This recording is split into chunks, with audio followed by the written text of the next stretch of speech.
ban kentiu ya kisamla pule ba kindang la ban jam shkiwi pat ki kerdan pule jong ne juk thamai ke bamanta ke bagi samla pule ki balala ban pendep ya kelas 12 ki badang angnut ban beteng ya ke jing pule bat ban rung shkiwi pat ki kerdan pule bat ke badon kam ban ile ya ke Common University Entrance Test lani ke CUET haka arpo hendru trik ubenai naitung harjar arpsau kaseng samla shenong umden nong telu haga jingilam jong samla Andrew Mayong kumu presiden bat ke samla Day Manosha Shela kum ke secretary kelapan long ya ke awareness program halor ke Common University Entrance Test CUET bat ke National Education Policy da ke jing temu bagi kena pule jong ketika tanya bakin sunguthu ya ke jing don kam jong ke CUET bat ke NEP kenang bagi kena pule ketika tanya kin sunguthu ban beteng ya ke jing pule jong ki hadin mekila pendep ya ke kelas 12 Hagati kesengilawan ban ai jing pensyai dau Dr. Ksan Bok Makodo kumu resource person ubadi assistant professor ke Ledikin College Shillong haga jing dan lang jong ba Amiral Bons im UMLA ke Nongpo constituency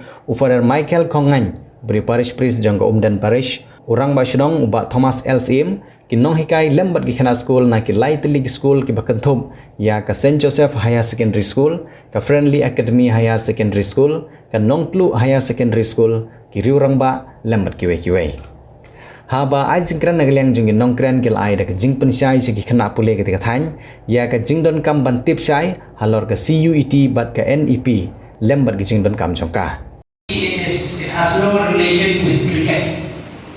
It is NEP or National Education Policy 2020 because this policy was introduced in the year 2020. It started in the year 2020 and now in Meghalaya we are implementing it since last year in higher education and still in lower education this has not yet been implemented. In cabinet, you see it was approved on 29 July 2020. 29 July 2020. So this 29 July we are celebrating its 4th anniversary. So I hope this is also one of that part of this celebration we can see. And why is this NEP important for everyone? Because this is different from the usual way of studying in colleges. So I'll be dealing here only what it will be related to you when you go for your higher studies. I will not be talking about the national education policy at the school level. So I'm talking about the national education policy at the higher level, that is after class 12. After class 12, what you will study as per the National Education Policy 2020.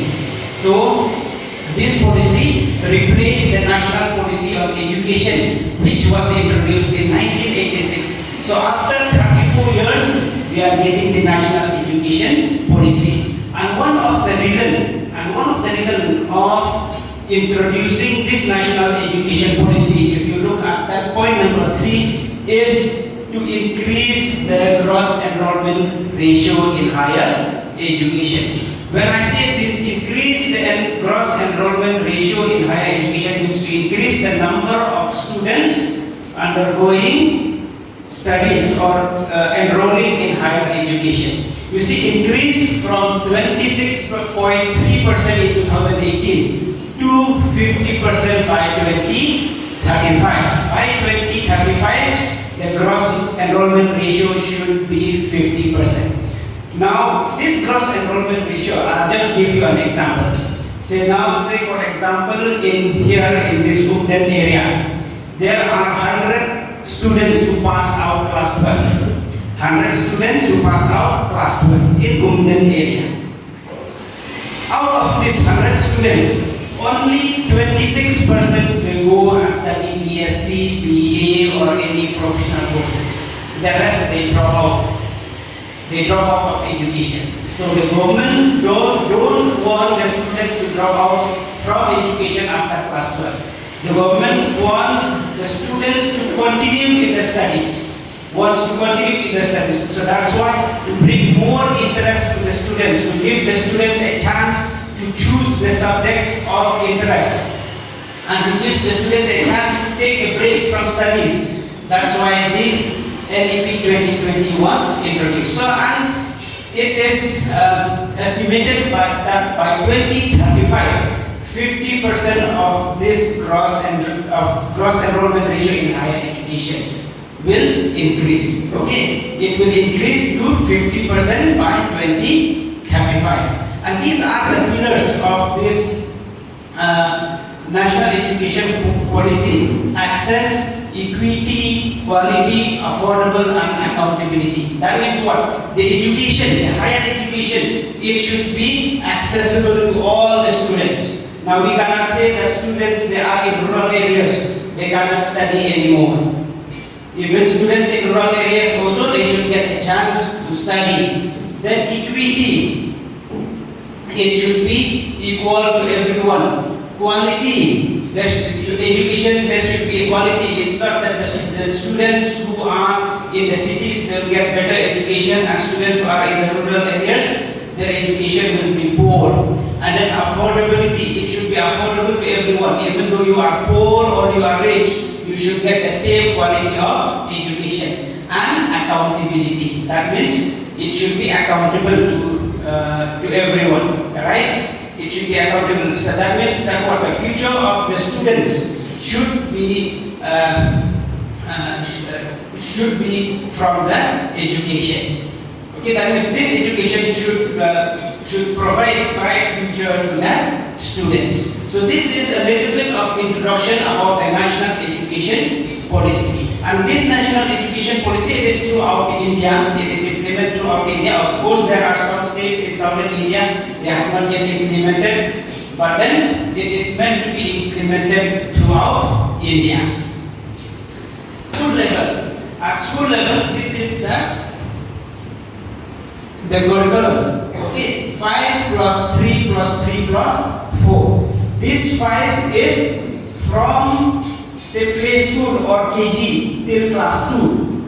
Then 3 is from 3, 4, 5. Then next another 3 is 6, 7, 8. Then the last 4 is 9, 10, 11, 12. So according to this, what will happen is that there will be no more metric exams in the future.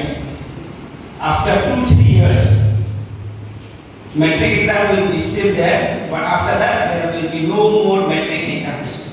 So from class 8 to class 12, that will be there in higher education.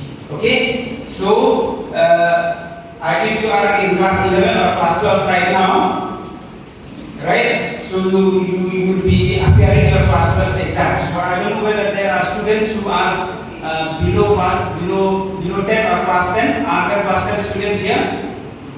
No, class 11 and 12, right? Okay. So after class 11 and 12, you will be studying your degree, undergraduate. Now here, the next point is that higher education curriculum to have flexibility of subjects. Flexibility of subjects, as I have said. Now in schools, what you have to study? You have to study English 1, English 2, Khasi 1, Khasi 2, science, maths.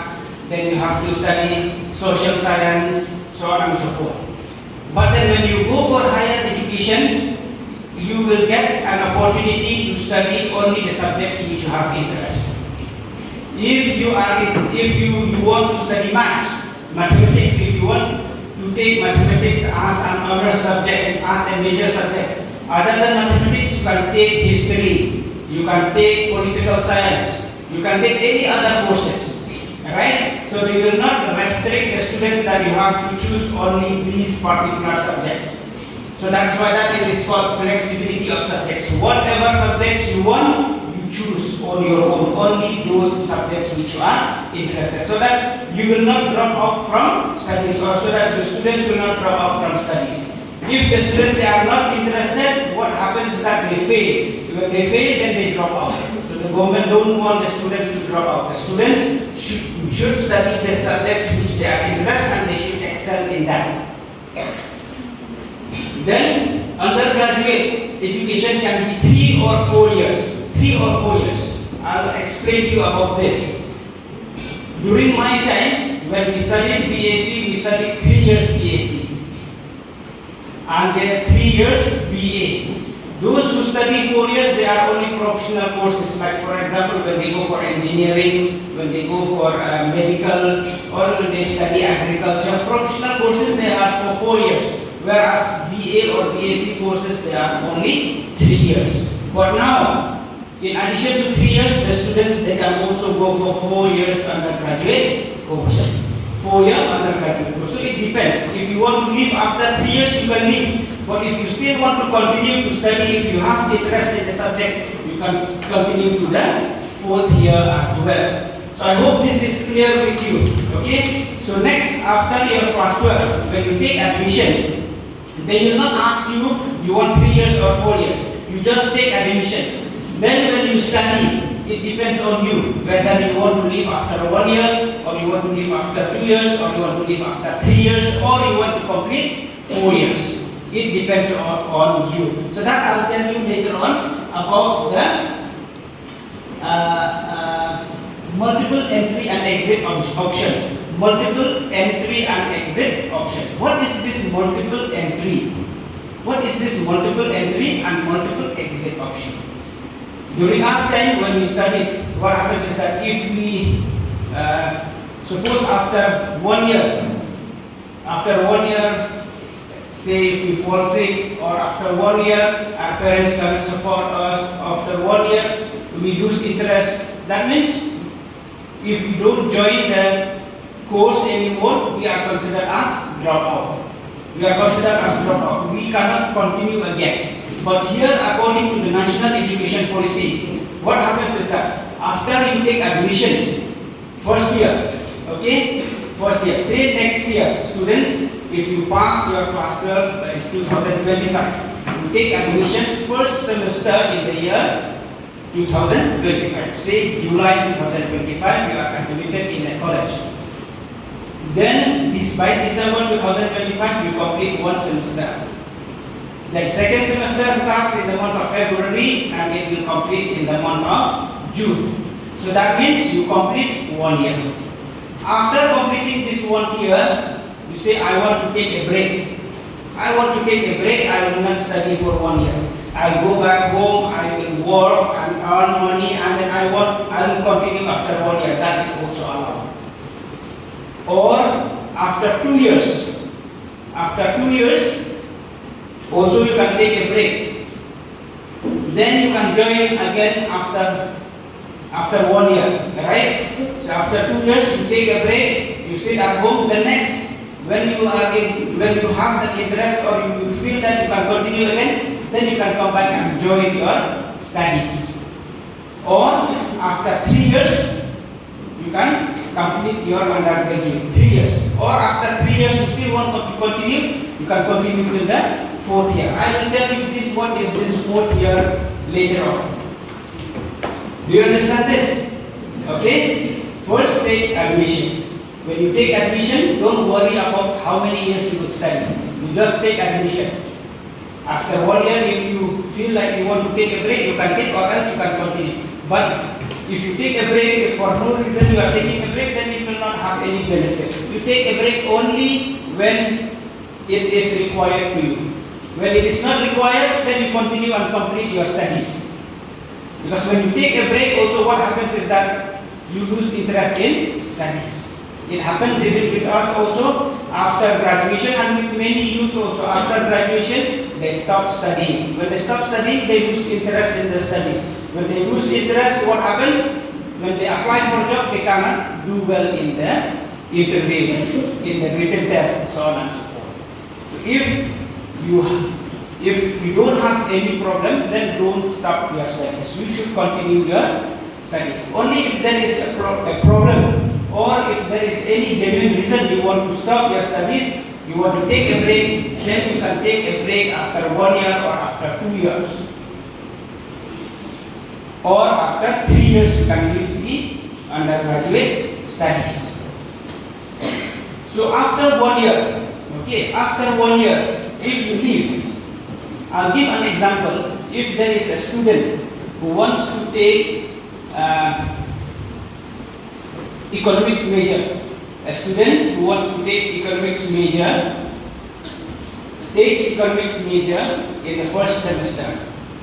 Okay, and then continue to the second semester. You have completed a certificate course in economics after you complete 1 year of studies in economics. Or if you leave after you complete 2 years of studies in economics, you will be considered as a student who have completed a diploma in economics. Or if you complete 3 years, then it will be 3 years undergraduate major in economics. Or after 4 years, these 4 years I'll tell you later on. These are with honors and with research. That I'll tell you later on. So if you leave, that's why this NEP 2020, it will what? It will reduce the dropout of students. Okay, it will reduce the dropout of students. The students, they can enter anytime they want and they can leave anytime they want. But then there is also a limit for the entire course of the studies. It's not that you leave in 2026 and you will join back in 2030. No, you cannot do that. You have to complete the 3 years undergraduate course within 5 years. You can take a break in between, but in 5 years you have to complete your undergraduate course. Okay, you have to complete your undergraduate course in 5 years. To the major subject they are choosing, they can also choose a vocational course. Like for example, if there is a student who is taking major in history, during the course of studies, 3 years or 4 years, a student can also take one of the vocational courses. Vocational courses will be like what? Like carpentry. Vocational courses will be like automobile repairing like mechanics. Okay. Vocational courses can be bakery. There are a number of vocational courses. I'll show you later on the list of vocational courses which has been approved by Northeastern Hill University, which the colleges affiliated to Northeastern Hill University, they are implementing in their colleges. So remember, in addition to your major course, you also have a vocational education. So when you look for your studies, you have to go through the prospectus of different colleges also. What do they offer as a vocational courses? Not only major, minor, you also check in the prospectus whether the vocational course which you are interested, whether they are implementing in the college or not. That will be important, since if the college does not implement the vocational course of your interest, then you cannot take that. And this vocational course, it is meant to help the students to earn or to gain skills. Okay, skills which will help them in their employment, self-employment. So the purpose of introducing vocational education is that the students will have the required skills for employment. Now there are many students who have done their BA, who have completed their BA. There are students who have completed their BSc, but then they don't have skills for employment. If they are asked to work in office also, they don't have skills, computer skills. If they are asked to work in any industries, okay, or in any workshops or factories, they don't have skills. So these students which are graduating, they don't have skills with them. So now with the introduction of vocational education, the students will also have additional skills. So that the companies, okay, or any agencies who wanted to hire students in their companies, they will hire the students who have the required skills. Not only that, the students on their own, they can start their own employment. Okay, you can start your own employment. Now, for example, there is a vocational courses in farming, in fishery, or in piggery. If you know how to do this after your graduation, you will not just sit at home. You will start doing something which you have learned while you were in college. So when you go for higher studies, remember now that time of just studying and then relaxing, sitting at home without any skills, it will not help you anymore. So when you go for higher studies, you also have to look for vocational course, and you have to take this seriously with this current trend that many of the students or youth, they don't get jobs, they don't get employment.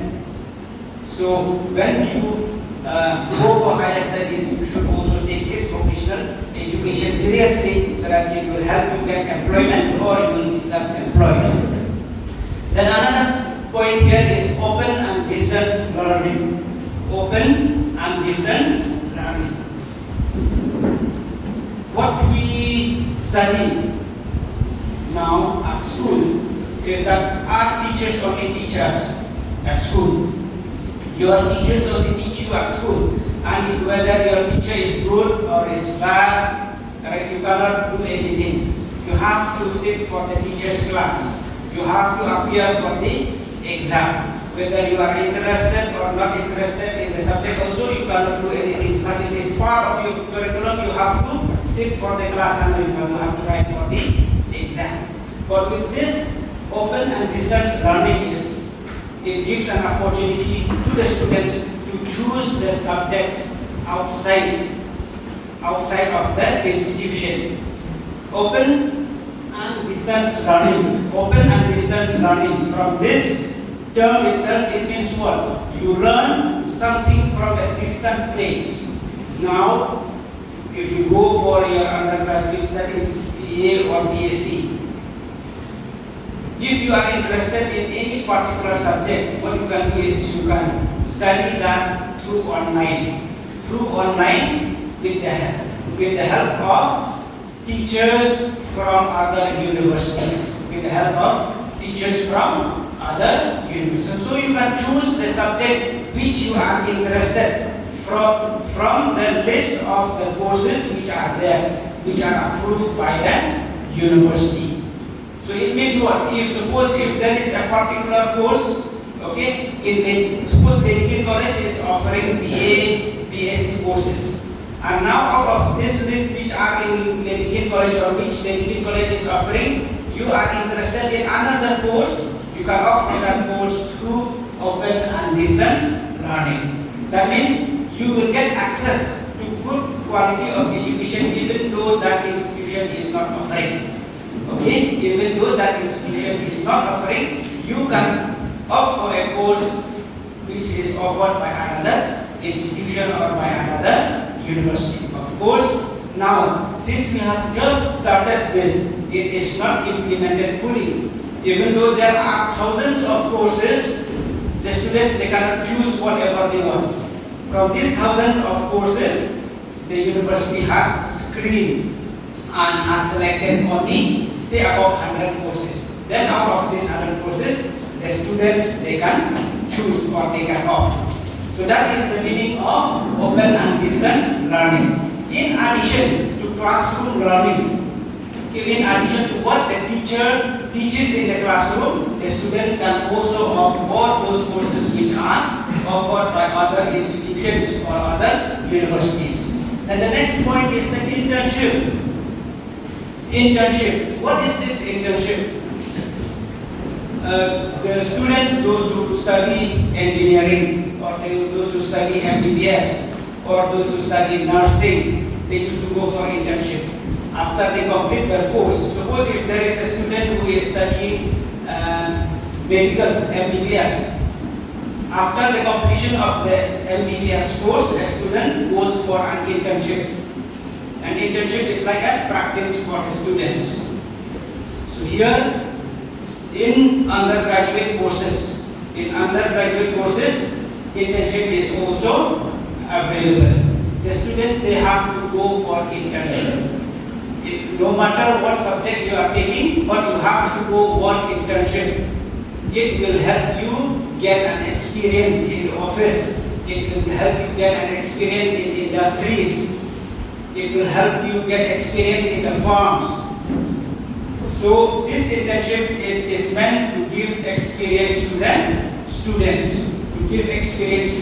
So when the students, they reach the 5th or the 6th semester, they have to go for this internship. And this internship, it can be the internship of any courses which you are studying, major, or it can be as part of the vocational education and training. So an internship, it is like a practice. Okay, internship, it is like a practice. Now the students from college, as soon as they pass out from the college, they don't have experience in any office work. They don't have experience in industries. So with the help of this internship, it will give exposure to the students. Now if there are science students, the students who are studying BSc, they can do internship in some laboratories which are outside the state also.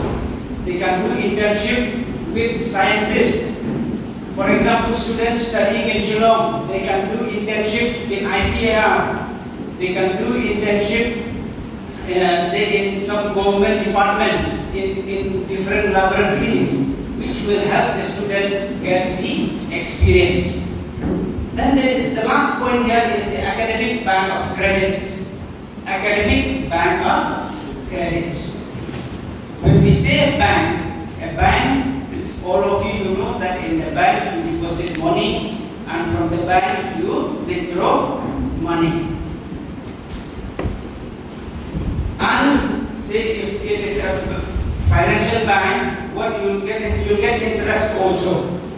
But here in academic bank of credits, that interest will not be there. This bank, academic bank of credits, it's like all your marks or credits will be stored here in academic bank of credits. You will not be getting mark sheets anymore. In the future, you will not get mark sheets anymore. After your exam is completed, the university will save your marks here in the academic bank of credits.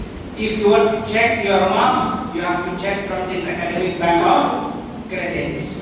Or if you apply job, you don't have to submit your mark sheets anymore. Suppose if you want to submit, if you apply to job in army, what will happen? The army, that office or the department which is conducting the exam will get your marks from this academic bank of credits. So you will not be getting your mark sheets anymore. All your marks will be saved here in academic bank of credits. And each and every student will have to register in the academic bank of credits. Okay? Each and every student has to register in the academic bank of credits. You will not be getting mark sheets anymore in the future. So don't hesitate. For our students, when they took admission last year, we got the instruction from the university that the students will have to register. They had registered. They have registered in the academic bank of credits. All of them, they have their own ID. Their own ID related to this academic bank of credits. So whenever they want to log in here, they have to use the ID number to log into the academic bank of credits. You can see only your own marks, but you cannot manipulate your marks in the academic bank of credits. I hope this is also clear with all of you, right? Academic bank of credits, each and every student, when you are admitted in college, okay, in any of the colleges, later on when you get the university roll number, from the university they will give you your roll number, and with the help of that roll number, you can register in this academic bank of credits. In some states or in central schools, they have already started this academic bank of credits. That means right from school level, they have this academic bank of credit, and this it will be there till the end of their studies. So the same academic bank of credits, that means the detail of all their classes, okay, or their academic details or their marks score will be there in this academic bank of credits. Here, since in school we have not implemented this NAP, so students they don't have this academic bank of credits. This academic bank of credits will be there only after class 12. At this slide you see, you see here the semester, first column semester, you have in the old system, and then as per the NEP 2020. In the old system, there are only 6 semesters. There are only 6 semesters, and each semester there are 3 papers. If you see here, in each semester there are 3 papers in the old system. Now, as per the NEP 2020, what you will see here, that in first, second, and third there are 6 papers, and then in the fourth there are 5 papers. In the 5th semester there are 4 papers. In the 6th semester there are 5 papers, and then in the 7th and 8th there are 5 papers each. So in the old system, my time and during your teacher's time, we can say we studied only 18 papers. Now, as per this NEP 2020, the students will have to study 42 papers. That means the number of papers has increased more than double. It has increased. So it is not easy anymore. The number of papers has increased from 18 to 42. From 18 to 42 papers. So you will be studying more papers than us or than any of your elder brothers or your teachers.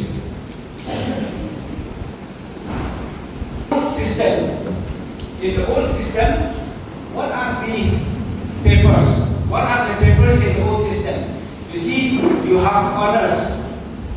During my time, I studied honors. My honors paper is botany, science. My honors paper is botany. Then elective subjects. The elective subjects which I have taken, zoology and chemistry. Then I also studied English and environmental studies. English and environmental studies. MIL is for arts students. MIL is only for arts students. For science students, MIL was not there. Now, for me, I have 1 honors and 2 elective papers. I give an example of myself. My honors paper was botany, and I have 1 zoology elective and 1 chemistry elective. These are the 3 core papers which are the main papers which I studied. But now the students, they will study as per NEP 2020. You will have 1 major paper and 1 minor paper. This is important. These 2, major and minor, these are called as core papers. Major and minor, these are called as core papers. If a student, say any one of you are interested, if you want to study political science, so you take major as political science. Your major paper will be political science. Now, in addition to political science, you have to take 1 minor paper. That it depends on you what you want to take. You want to take history, or you want to take economics, or you want to take education, or you want to take sociology, or you want to take any subject from the arts, say physics or chemistry. It's up to you. What your major is? Political science. That is your major paper. And 1 minor paper, as I have said, you can take any of these subjects of your interest. And then after this major and minor, what you have? You have multidisciplinary course, and then you have ability enhancement course, you have the skill enhancement course, you have the value added course, you have the vocational education and training course, and the last one is the research. I have given this green, highlighted with green this research, that is in the 4th year, in the semester 7 and 8, the students will do research if they are interested. If they are not interested, then they can come out of this research. So you have 1 major paper and 1 minor. In addition to these 2, you have to take all these other papers. Now we will see later on what are these multidisciplinary courses. What are these ability enhancement courses or skill enhancement courses, value added courses, vocational education and training courses.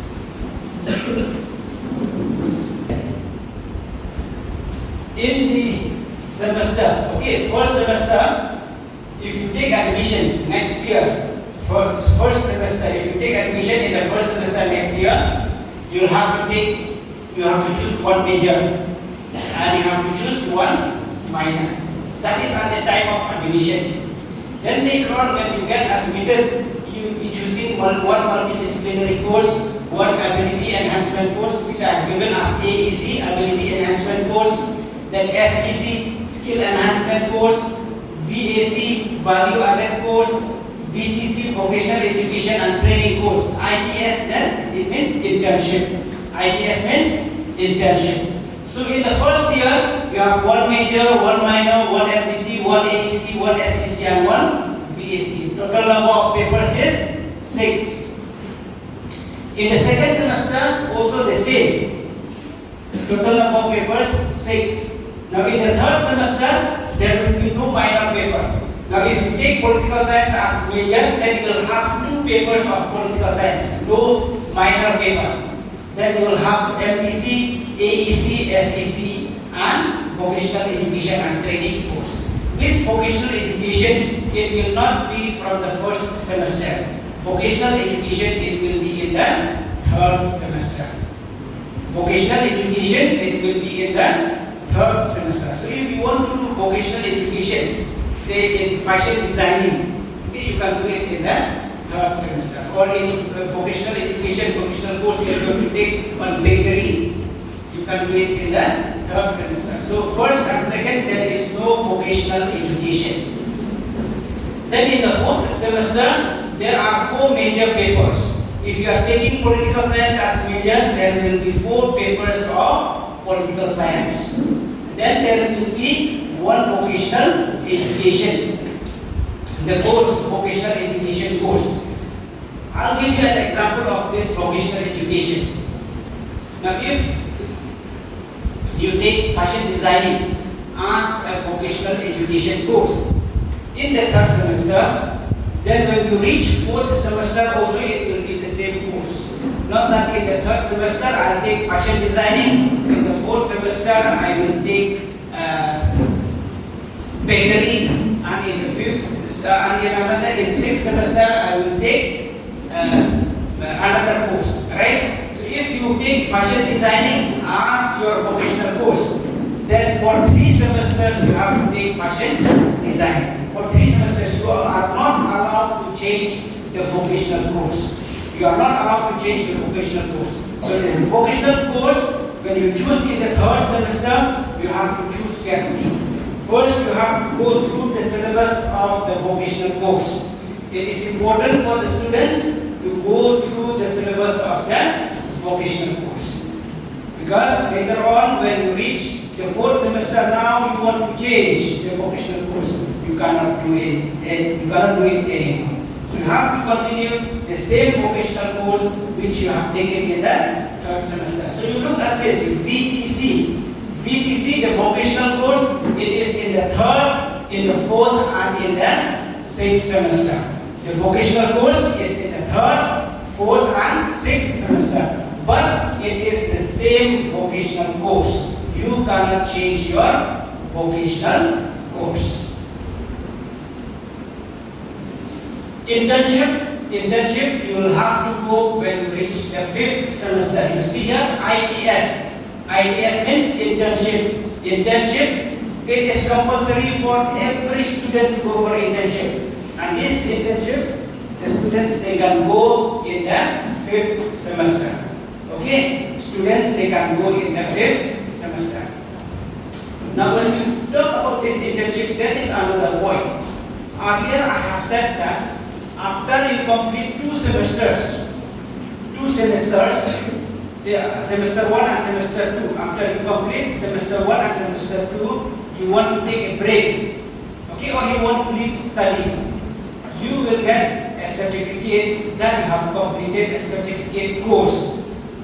Okay, you have completed a certificate course. But then you cannot just leave like that. If you are taking political science as a major paper in the first and second semester, and you want to leave, you don't want to study anymore,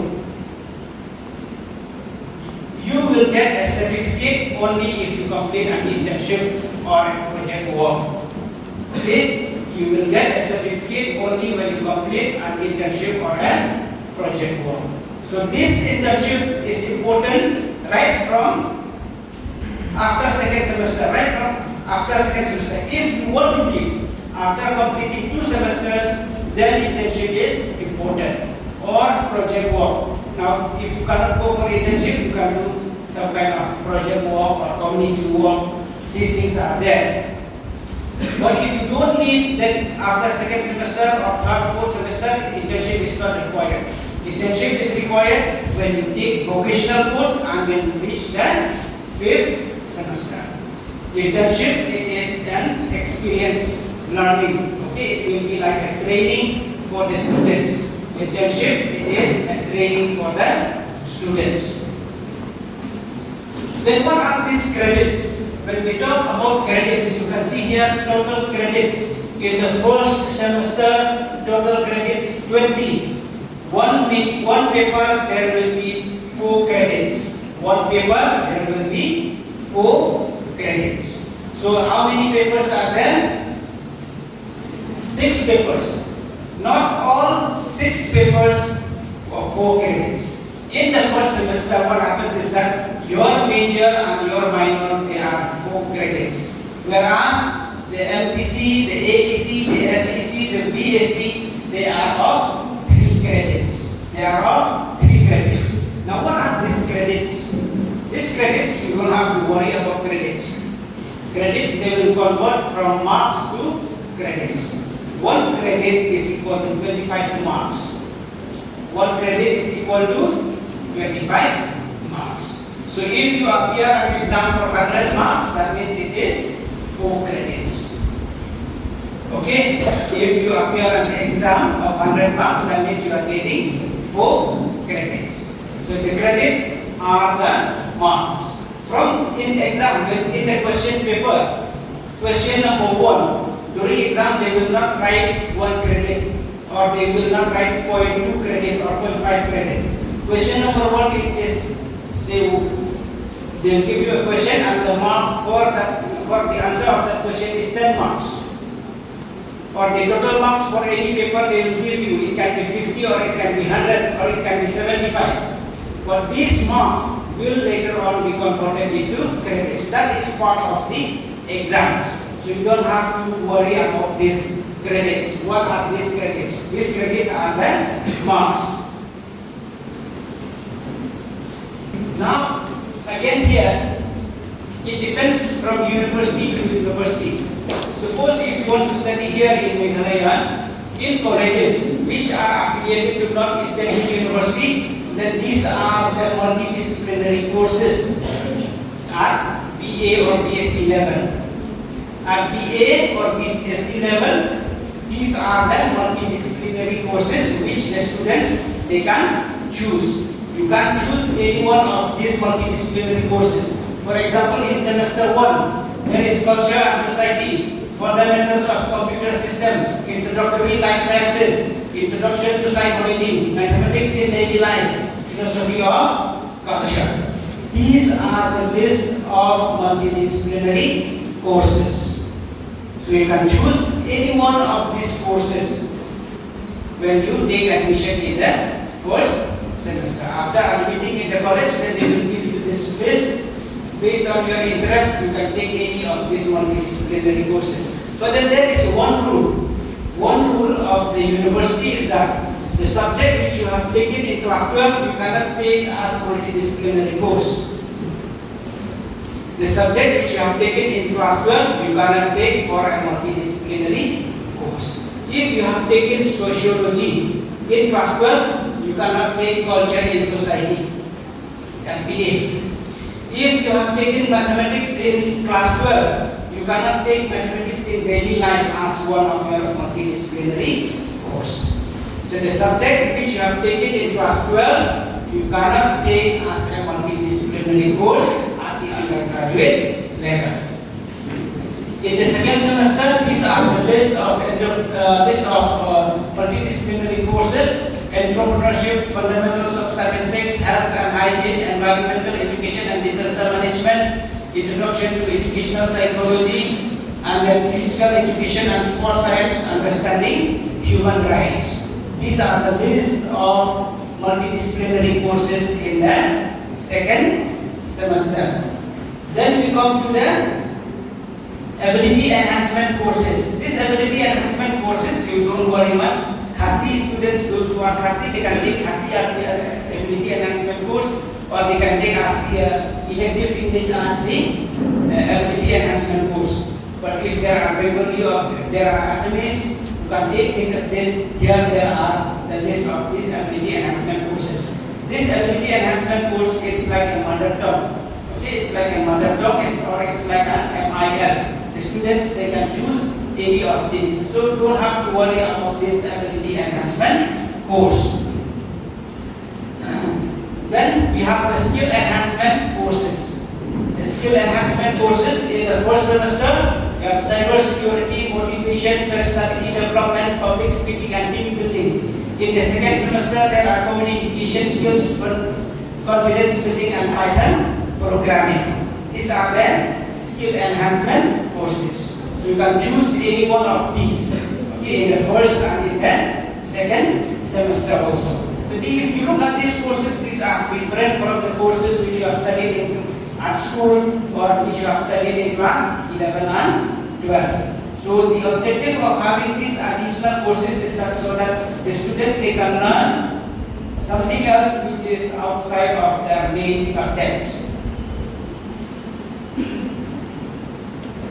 Then we have the value-added courses. In the first semester, there is only one value-added course, that is the environmental studies. In the second semester, there are 3 value-added courses: health and wellness, life skills, education, and understanding India.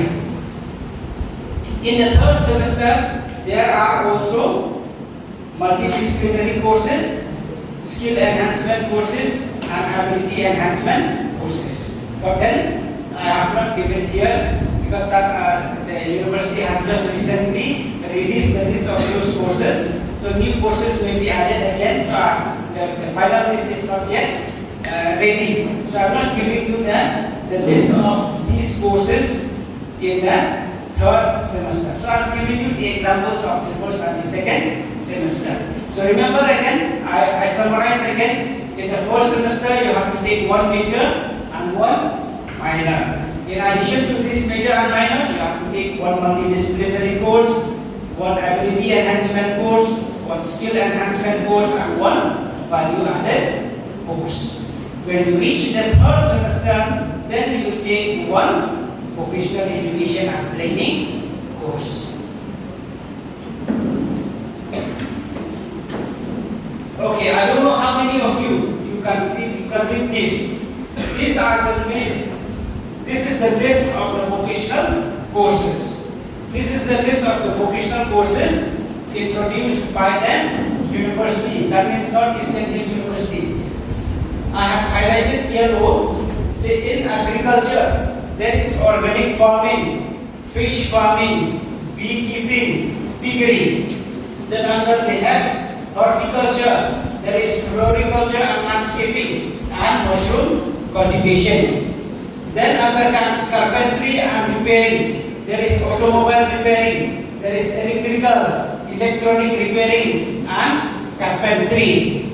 Then under technology, there is web designing, desktop publishing, computerized accounting. Under tourism, there is food and beverage services and even management. Under music, okay, the number 16, 17, 18, 19 and 20, that is under the heading music. In music, there is drums, piano, guitar, vocals, Khasi traditional music. Then under manufacturing, baking and confectionery, food processing and wine making. Under fashion and beauty, there is beauty care, accessory design and fashion design. Then others, there is the last one, number 27, it is photography. So when you reach the third semester, you can choose any one of these as your vocational course. Any one of these as a vocational course. But then don't choose a vocational course which you are because of your friends. Your friends have chosen beekeeping, so you also will choose beekeeping. No, based on your interest. What is your interest out of these 27 numbers?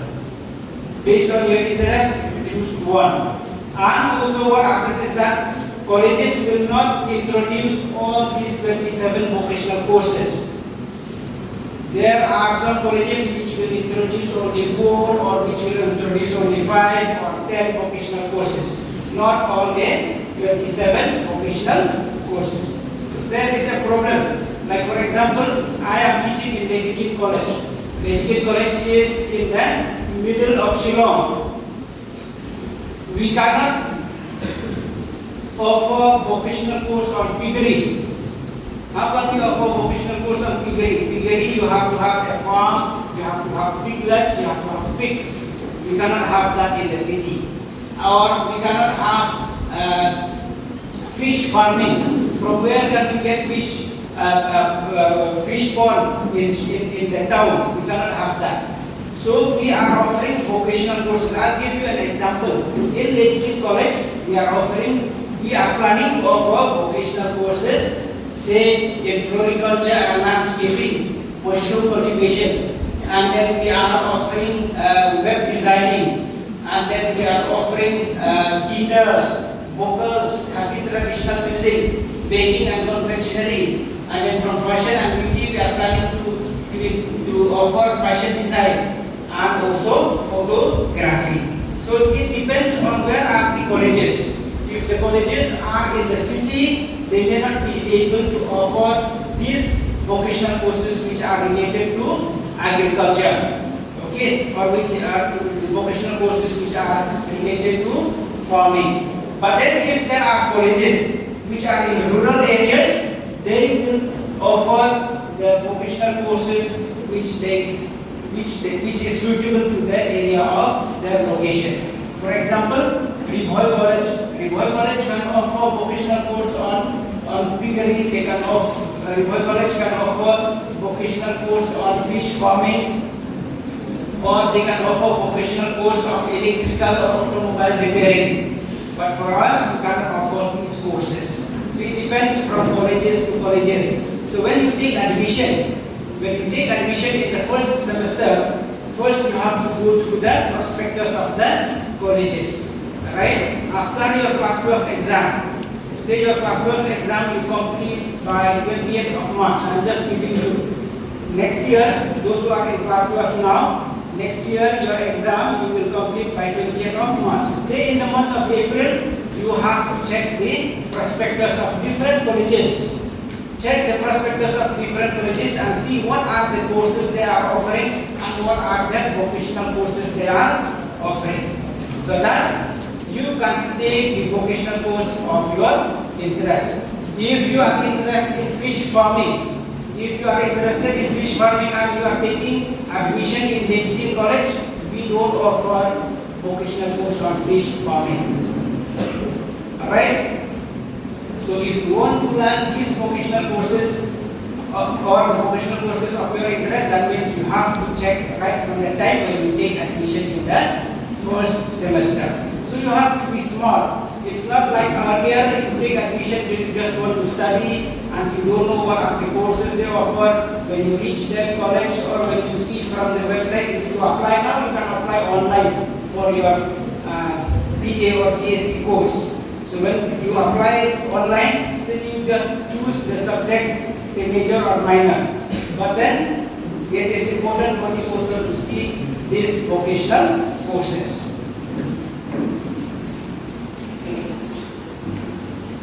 As I told you earlier about this, a student exiting the program of successful completion of 40 credit courses of 2 semesters shall be awarded a UG certificate. So after you complete 2 semesters, you want to leave, you will get a certificate. But what is important is that you also have to produce a a certificate from a recognized entity showing that you have completed one internship or one vocational apprenticeship, community and service, field-based learning minor project of 4 credits.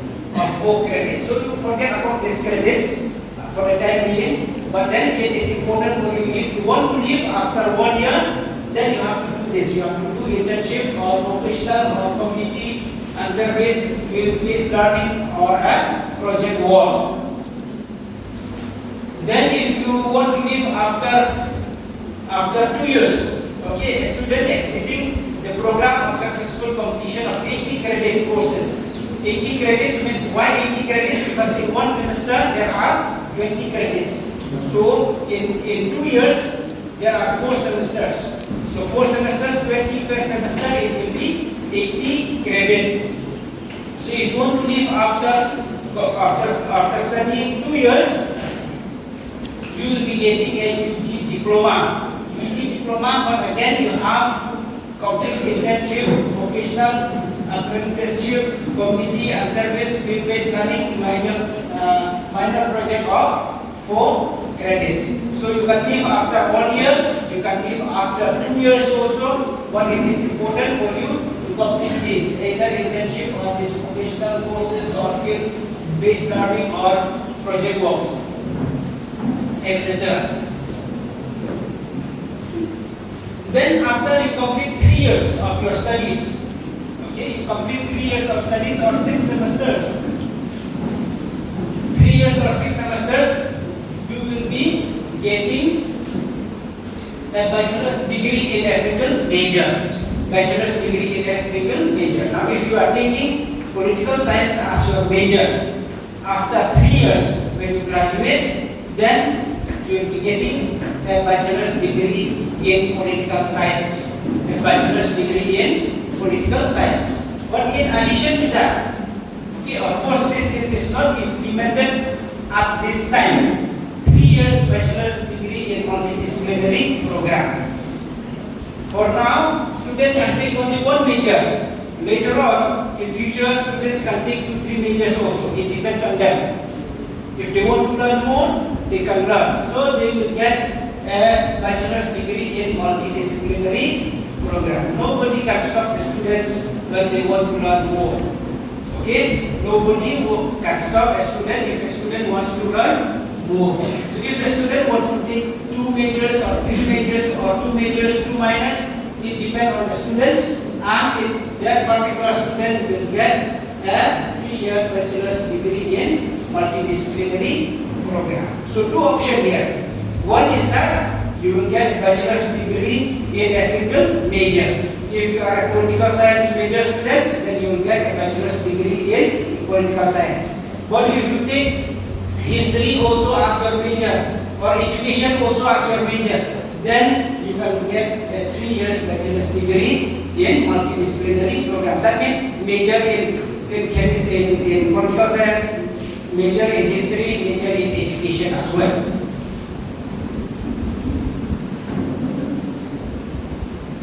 Earlier till the 6th semester. Now comes under the new NEP, right? Under the National Education Policy, we have the 7th and the 8th semesters also. We have the 7th and the 8th semesters also. If the student wants to continue in the 4th year, after completing 3 years, 6th semester, if the student wants to continue, they can also continue in the 7th and in the 8th semester. So that's why it is called as 4-year undergraduate program. 4-year undergraduate program. Why 4-year undergraduate program? Is that the students, they can study BA or BAc for 4 years now, in addition to the 3 years which we used to study earlier. So in the 4th year, you can see here there are only major papers. In semester 7, there are only major papers and research methodology and proposal writing. This research methodology means what? You will learn about the methods how to do research. You will learn the methods on how to do research. Then the last semester, that is the 8th semester. You can see here in the 8th semester, In the 8th semester, there is major course, minor course, research project, major course, again major course, and again major course. So in the 7th and 8th, these are advanced courses. These are advanced courses. That means the students, they will learn in detail when they reach the 7th and the 8th semesters. The students, they will learn in detail about a particular subject when they reach the 7th and the 8th semester. Because why? There are only major papers and there are also research. Research in the 7th and 8th semester. 4-year bachelor's degree with honors and 4-year bachelor's degree honors with research. So it depends. For example, if you score, it depends on the marks which you score after 3 years. If you get more than 75% or 75% and above, you can do research in the 4th year. If you get less than 75%, then you cannot do research in the 4th year. I repeat again, after the 3 years, okay, after the 3 years of studies, 6 semesters, after you complete 6 semesters, if you get more than 75, then you can continue in the 7th semester and 8th semester with research. But if you get less than 75% marks in the 6 semesters which you have studied, then you cannot go for research. You can still continue in the 4th year, but it will be honors only, no research. If you get 75%, I repeat again, if you get 75% in 6 semesters, 75% and above, you can choose research when you study in the 7th and the 8th semester. But if you get less than 75% in the 6 semesters which you have studied, then you cannot go for research. You will have to go or to continue your studies with honors only. Then two important points here. Now at school level, your pass marks is only 30. Out of 100, pass marks is 30 or 35. But when you study BA or BSc, pass marks will be 40 out of 100. If you get less than 40, that means you will be considered as fail. If you get less than 40, it will be considered as fail. If you want to pass, you have to score more than 40% marks. Then another point here, I have written Aadhaar. Aadhaar is important for your further studies. How many of you have Aadhaar? Raise your hands. How many of you have Aadhaar? Okay. Put your hands down. How many of you don't have Aadhaar? How many of you don't have Aadhaar? Raise your hands. Anyone without Aadhaar card? Okay. It's good that all of you are having this Aadhaar. And it is also important that you update the number phone which is there in your Aadhaar card. If you have your own mobile, okay, if you have your own mobile, or later on when you study for BA or BSc, if you have your own mobile with your own mobile number, then you have to update that number in your Aadhaar card. That you can do it online, or you can do with the help of the cyber or in the DC office or block office. You can update, because it is important to update your phone number in your Aadhaar, because when you register in your academic bank of credits, for registering in academic bank of credits, you can do only with Aadhaar. Those students who don't have Aadhaar, they cannot register in the academic bank of credits. And when you register, they will send an OTP and the number. And when they send that number, they will send to the mobile number which is mentioned in the Aadhaar card. So if the number, if you have a mobile with a different number than the one which is mentioned in the Aadhaar card, then you will not receive the OTP with you. Okay?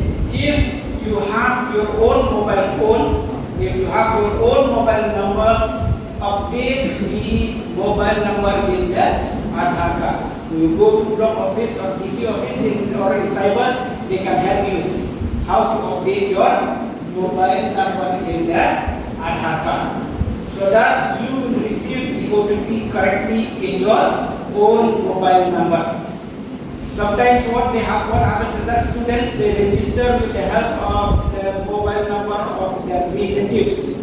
The relatives stay separate in a different place, and the students stay in different place. Later on, when you do registration, then the OTP will be sent to that number which has been registered, to your relative's number or to your parents' number. It may be difficult later on. So update your phone number in the Aadhaar. Update your phone number in the Aadhaar. Another importance of Aadhaar is not only in academic bank of credits. Aadhaar will also be important for when you apply for scholarship. Students without Aadhaar, they will not get scholarship. It is important for all the students to have this Aadhaar. And also another important is when you do your CUET exams.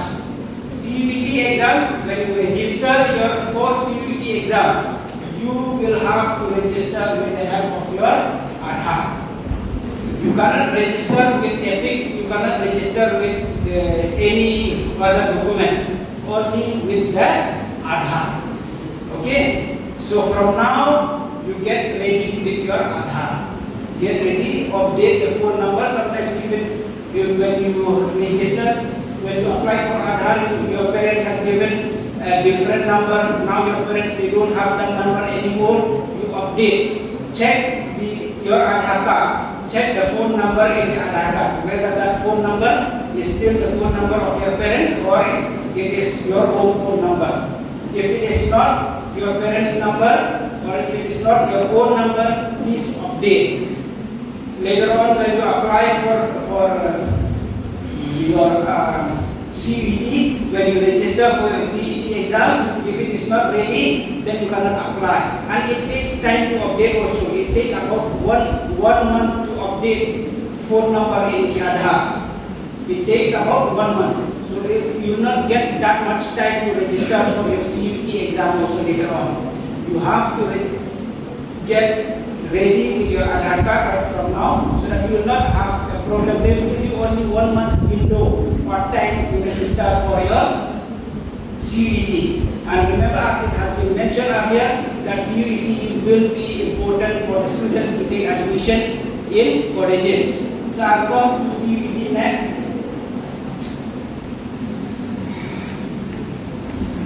I'll come to this CUET.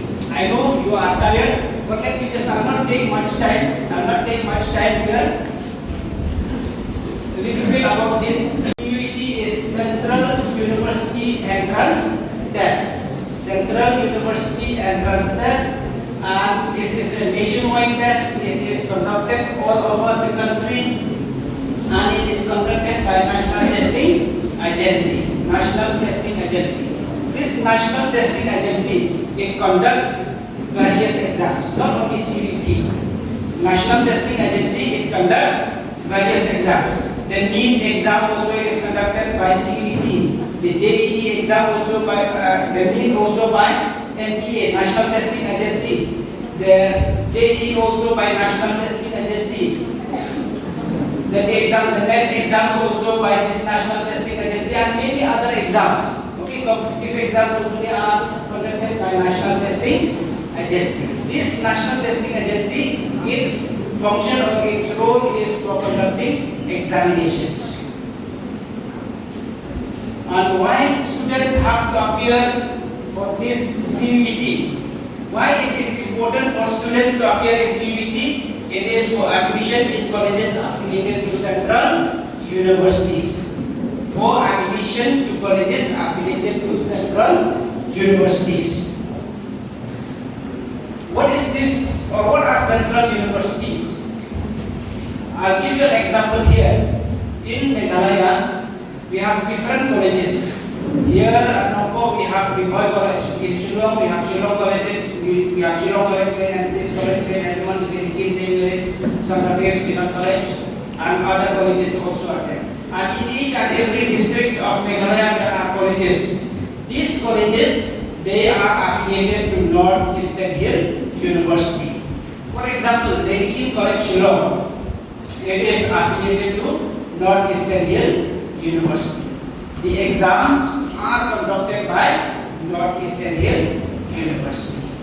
Okay, so North Eastern Hill University, it is a central university. If you want to get admission in Lady College, it is compulsory to do CUET. If you want to get admission in Rimhoy College, it is important to do CET. If you want to take admission in any other colleges in Shillong affiliated to North Eastern Hill University, it is important to do CBT exams. Okay, it is important to do CBT exams because we are affiliated to North Eastern Hill University. Like example, the schools. Many schools, almost all the rural schools in Meghalaya, they are affiliated to Meghalaya Board of School Education, MBOS. MBOS conducts your exam, metric exam and class 12 exams. But all BA, BSc exams in different colleges in Meghalaya are conducted by North Eastern Hill University. We have to follow the rules and regulations of North Eastern Hill University. And this North Eastern Hill University is a central university. It is a central university. So that's why when you want to get admission in any of the colleges affiliated to North Eastern Hill University, you have to appear for CUET exams. What is its importance? Due to limited number of seats, admission will be based on CUET score only. For example, or similar to NEET exam for admission to medical courses, JEE exam for admission to engineering courses. But don't worry about this CUET. I am telling you, just appear. Your score will not matter much. Because why? We have many colleges and we have a number of seats. So you don't worry about how much score I will get, how much score I will get. For MBBS, it's important to get good NEET score. There are limited number of institutions offering MBBS courses. Okay, but for BA, BSc, a number of colleges are there. So don't worry about how much I will score. But it is important for you to just appear and do well. Whatever score you will get, that we'll see later on. Why do they introduce this CUET? The reason of introducing this CUET is that different boards, they have their own ways of giving marks to the students. Students passing from Meghalaya, from MBOS may be very lenient in giving marks. The way the students appear for MBOS exam is mostly descriptive. I'm just giving an example. So the students, they get less, they get 40 or 50 marks %. But students coming from outside Meghalaya, there they can get more marks. They get 60 or 70. But the quality of students from Meghalaya are also good, but their marks is less. So you cannot give admission based on their marks which you get in class 12 exams.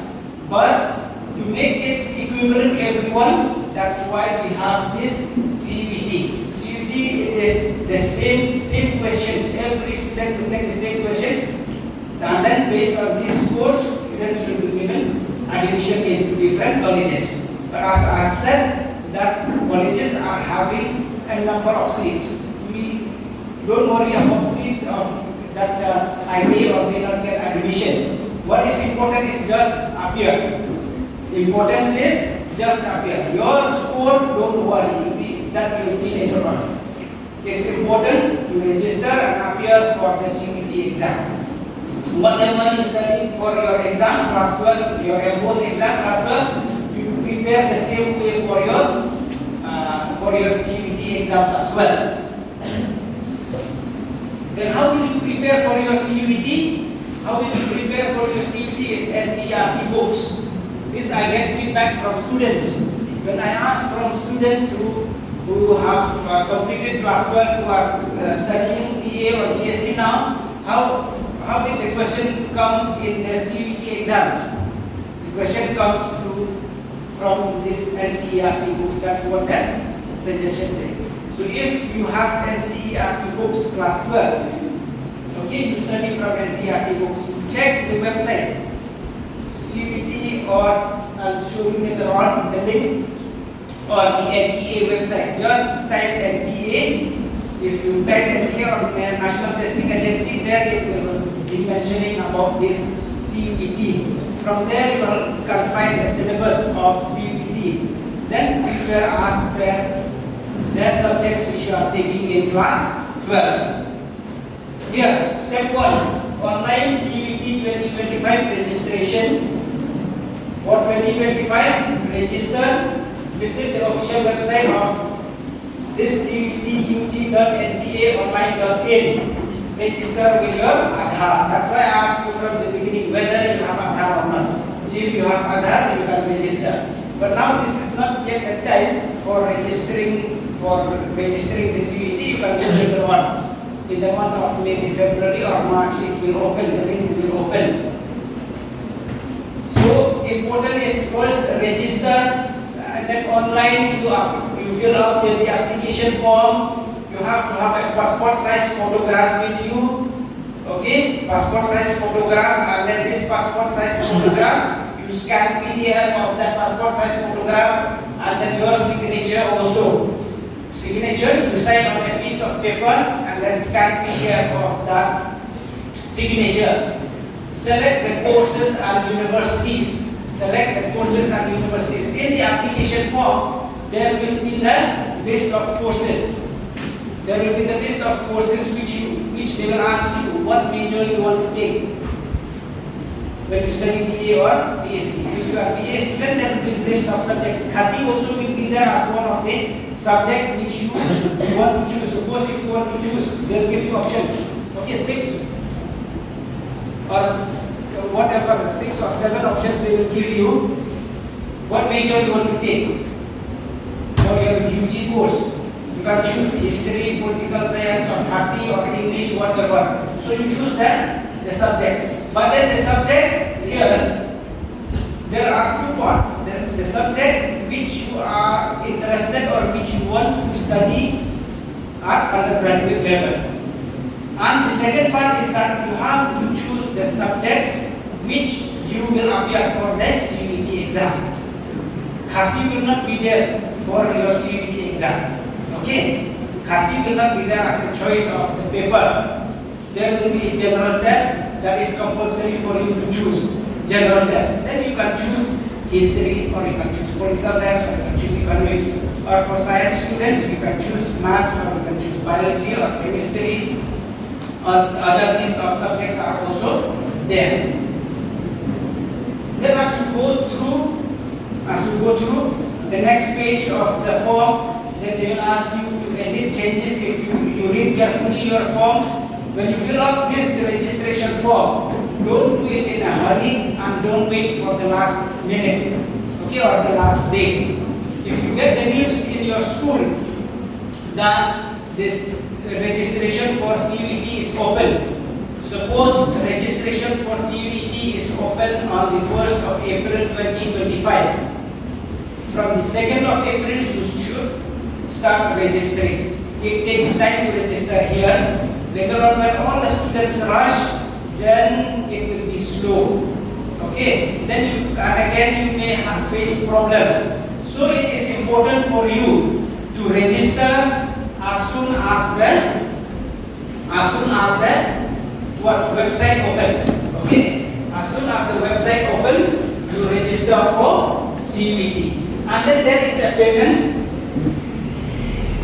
Suppose if they give you 1 month, then immediately you have to complete within 10-15 days. Don't wait for the last day. So in the forms, it will be there. You have to fill up about yourself. Okay, about yourself, your date of birth, the detailed, complete, correct name, correct date of birth. Then there will be a page where you have to choose the subjects which you want to take when you go for BA or BSc. Then there will be a page where you have to choose the subjects which you want to appear for CVT.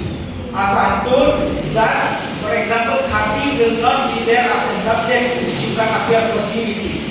What is compulsory? I'll give an example from art.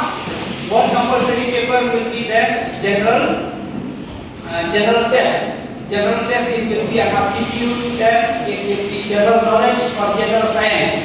Then in addition to that, there will be for art students, political science, history, sociology, English. They will give you a maximum number of 6 papers, okay, or 6 subjects which you can appear for CVT. I repeat, a maximum number of 6 subjects which you can appear for CVT. But it is not compulsory that you will choose all these 6 subjects. You can choose 3, 4, or 2, minimum 2 subjects you can choose. So from 2 to 6. So if you choose 6 subjects, that means you have to appear 6 times. Then CVT. But if you choose for 2 papers or 2 subjects, then you have to go and appear for 2 times only. And you have to make payment. Payment is not very costly. If you choose for 6 subjects, maximum it will be around 1200 to 1500 maximum. So the fee it is not very high. But the problem here is with CVT exam, the more number of subjects you choose, the more number of times you have to go and appear for the paper. And another issue, one problem which we faced this year was that the number of centers were very few. And because of that, the students had problem when they appear for the CVT exam. But we hope that by next year, these problems will be solved and students will not have these problems. One more important information about CVT exam is that even though if you choose the same subject, but your exam date will be different based on the capacity of the center.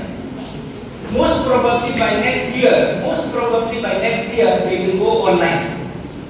You will not be appearing offline again because of the problem which we had this year. So you will be appearing online CVT exam in institutions with computers. Okay, in institutions with computers. For example, for UG CVT, last UG CVT, it was offline. Even the degree college was also one of the center. But the NET exam, NET exam, conducted by National Testing Agency, it was online. Okay, so be prepared that for this CVT exam from next year, it can be online. And as I have said, it will not be the same day. So you don't ask your friends when you go for CVT exam. Don't ask your friends when is the exam. You check your admit card. It is important for all the students. They should check their own documents. Don't ask from your friends. The document of your friend will be different from your document. The dates given to your friend for the paper will be different from the dates given to you. Separate dates will be allotted. So these are the few informations about CVT. And when you prepare for CVT, as I have mentioned earlier, that you can prepare from NCERT books. The feedback that I got in both sociology paper, this subject sociology in class 12, they follow NCERT books. So that's why the students could do well in the CVT exams. So even though most have followed different books, but if you have a chance to buy NCERT books, you could prepare your CVT exam through NCERT books and go to the website. Okay, go to the MTA website to check for the syllabus of the different papers which you want to appear for the exam.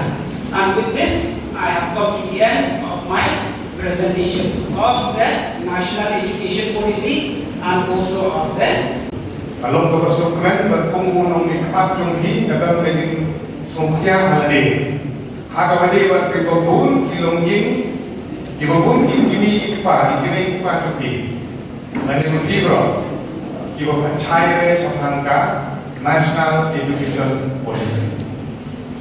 Kiwa panchai re chapangka CUET exam. Ek panchai, ek matip, ek labia, batubah dan kiwa pun panchai re. Dan dalam umumnya beli, kalau jadi tentu yang sen sama, yang di sen pahala, di sports club, bagi sen naga pertama kain musim.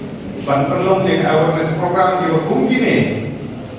Ban nagalian juga badan mentah bandera naga mentah kuno bandera yang dijulur set dengan bandera. Gini baru ini di organize memadakan kesan ini ini skim bagi hukum yang legal. Apa dijulur kam apa benda yang awareness dari seminar di hukum gini.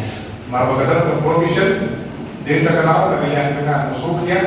Ang dijemput tinam di hukum student di bawah itu ini aja tip komunolong kata National Education Policy aktif berer kita tip tak komunolong kata exam bagi dokumen bagi doktor kesan masih lawan semua dengan coba ambil teruskan program hukum dan dengan ini bah tayo di semua perhal di syai lebar khusus person ibadat dan ibadat segi nere terlihat kalau perlu kalau kita bisa pilih, lah cair, lah susul ke, dah pilih mengajar kenapa? Nama kata don't hesitate, warnam leran menyen menggeli, lada tidak lagi artin bapak cair, lagi percaya semangat yang kuat ini saya pilih. Doktor dia nanti buat apa cuti. Percaya, bersusu, jadi berpilih. Lada dong di hukum kita. Kata kita naik sekencang dokter, lada kita dong mau. Kalau dong bersama kita akan pilih siapa. Mulai dia berpilih waktu bicara. Jadi kita jadi semua berdiri ada potensi juga berkoi boleh bersuatu yang sama lagi pun. Bapak semua kenal bapak sama dan untuk lawan cepat. Bapak ini sendiri kan sedang doing institute kebagian sertet yang agreement nagalian juga yang beli institute kebagian organize yang di awareness program di hukum kini hagalen kan nampak konsumsi hagi senang kita repair hagabede bagi National Education Policy hagabede bagi CUET exam hagabede usaham drugs hagabede kuat hagabede usaham komno dan career guidance kebanyakan nanti bagai di konsumsi ini Kumno berhabiar di exam DSC, kumno berpenkret di exam, berpenkret lagi di DSC dan MPSC, kumno berpenkret di nak mentah kini boleh cakap kulit, recruitment di repair di badan, kumno berpenkret di physical test, kumno berpenkret di written exam, malu malak dan kerja training, di awareness, di seminar, di bagian sebelum dan institute kebagian yang dia kini pada kalian juga membeli lembaga ka fund ko iyo kini beli nak kita berharap supaya in penderkam na ka pendek kebiang ini program apa potensi berapa nomor lagi susu yang dia ikut sama lagi ini kalau nanti kusong 11 12 bukan mereka iban apa security iban apa tip aja pada National Education Policy but we Pidan kam projector ban peni film ne pidan kam projector nak bentaki awareness program jompi phone singi ni ai wai shapi pran nyau lai wei khandai hendru wei ar nyau lai